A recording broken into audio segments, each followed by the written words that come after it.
Good morning. So everybody wants to know what's going on with the market and after the hurricane. And what we're going to do is we're going to go ahead and do some analysis of what's happening in the marketplace in Pasco County 2 days after this, or I guess the storm was on Thursday, and today is Tuesday, the first.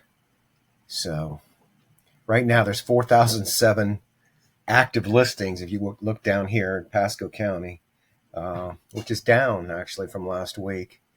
Pending properties are 1,509, which is up. And then the solds, if you've watched my videos, you know I do the solds based on a 7 days ago for 30 days back. 1,296 is actually a pretty lousy number. We run 1,500 to 1,500 to 2,000 over the last few years, but mostly around 1,500 in the last few months as the market, as interest rates went up. Now interest rates are going down, so hopefully we'll have a market reaction. All right, so what we want to do is we want to look at the properties that were listed in the last 2 days. The idea is to look at what flood properties were listed. So 63 properties were listed. Basically, Thursday was the hurricane, and then Friday was the aftermath. So these properties right here, this condo is this property has flooded. Here we go, $45,000 for a 2-bedroom, 1-bath. This property has flooded, and $50,000 for a 2-2. It's the same complex, same realtor, same seller. All right, Griffin Park on the market for 1 day, went under contract in, these are active listings. So this is a brand new listing. You'll see the one right here where my cursor is. These are all new listings in 1 day. None of these are flood properties. The only other flood property is on Cocoa. Let's jump over here to Cocoa. Here we go. This is a waterfront property. Too bad I didn't mean to do that. Let's go here. Okay, so you can see the line. So the line went over the receptacles, and that's bad. So $240,000. Oh, it's got a nice. Look at that. All right. Well, I mean, property's not that bad. It's a small little property, only 948 square feet. So let's look at the map.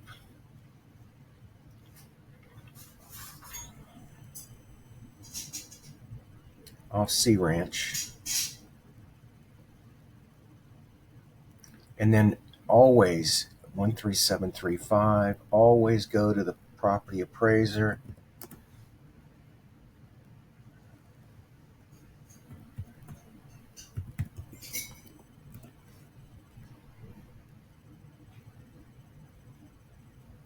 So this is taxed at $296,000,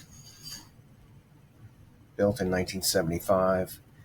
Just for a little learning, let's look at the comparable transactions. These are related party transactions. As they say, the sale amount is zero.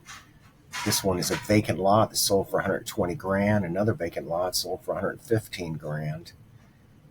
1,400 square foot house sold for $435,000 on Leslie. And boy, Beverly related party transaction, $790,000. All right, here, 600 square foot house sold for $240,000 on Neptune. Holy, look at these numbers. $240,000 for one on Malcolm. Now Malcolm's pretty low in some places. 1,400 square feet for $240,000. So the question really became, is this a really good deal? 1,000 square feet sold for $290,000 in July. So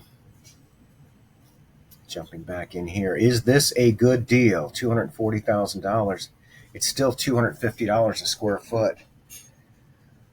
Oh. All right, so we're going back to our discussion of the market. Now, what I'd like to do is to do an analysis. Let's do the pending in the last 2 days.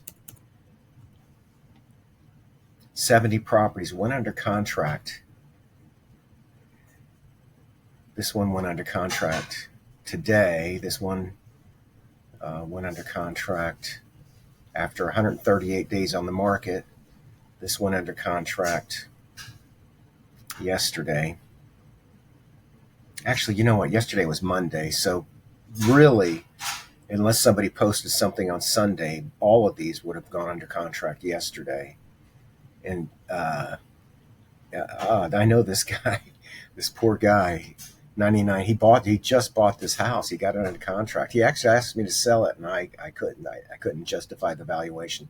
All right. So what I want to do here is I want to look at the flood zone properties. 6 flood zone properties went under contract yesterday. All right, Dewey. This is a waterfront property under contract.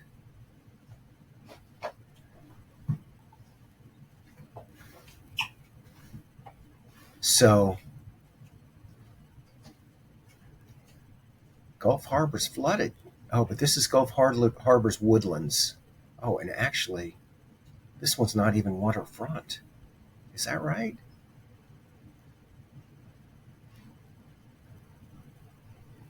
But it is a flood zone. Flood zones are really about elevation. Let me just show you on this particular property how to read the flood map. So here's this property. There's this button here called Layers, and it'll bring up this, and each one of these has a drop-down menu that allows you to pull up, like if you want to pull up the sinkhole properties. There we go. Let's get that out of the way.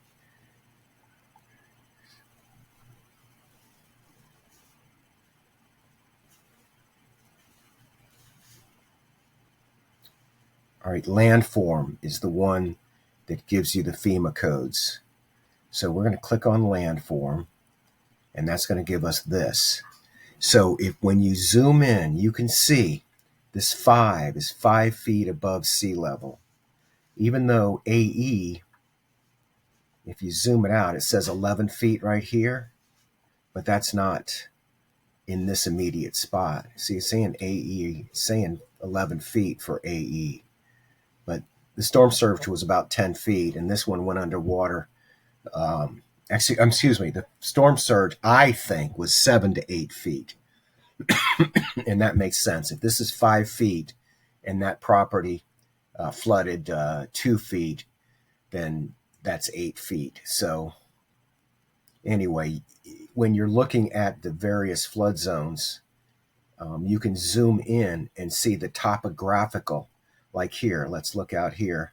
See, this says AE 11 feet, but really this area right here is 10 feet. And if you go to the non-flood zone properties right here, let's zoom in and see what the number is. See, so this says this is 20 feet above sea level. This is Beacon Woods, and it's mostly not a flood zone. Okay, so let's get back to our analysis. So we found that 6 properties went under contract yesterday that are in flood zones. Let's look at the actives and look at the, let's do 0 minus 2. So of the properties yesterday that went under contract, these are the flood zones. Cocoa is on the water, Filner. Okay, Mill Pond is very far inland. Jasmine Acres is very far inland. And this is in Lutz. Now, we did have freshwater flood. We had flooding from the rivers. So, if you go into, up the Anclote or the Cody River, we could definitely have some flooding from the storm surge deeply inland. All right, yesterday, one property sold for in a flood zone. Holy moly. This is a waterfront property that sold yesterday. Well, it's a stilt home. You gotta wonder. I wonder what the elevation is there. You just gotta wonder. Yeah, a lot of people are asking me, what's the market? What's going to happen? What's the story? And the story is that we're going to be watching it every single day to determine, is there going to be a new valuation for these properties? Is there going to be a new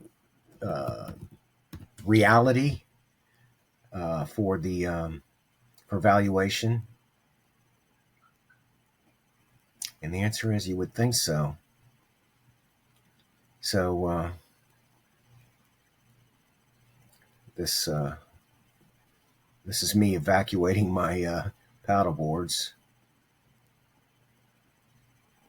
This is the water going up on my dock. And you can see here, you can see the bench. Here the bench is covered.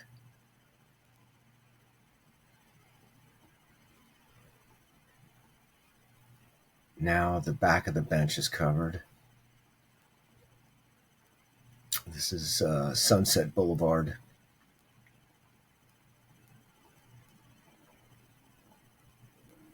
This is my parking lot. Here's where the water is about to go into the pool. And you can see American Marina in the background got decimated. This guy's underwater over there. That's when I walked around in the... all right, here's the next day. You can see the how high the water was. That's 4 feet high.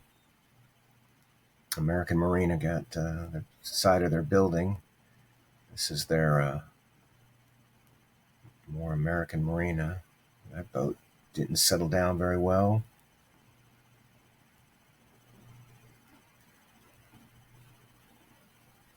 There's a fish out in the middle of the lawn of that house. There's the water line on that property.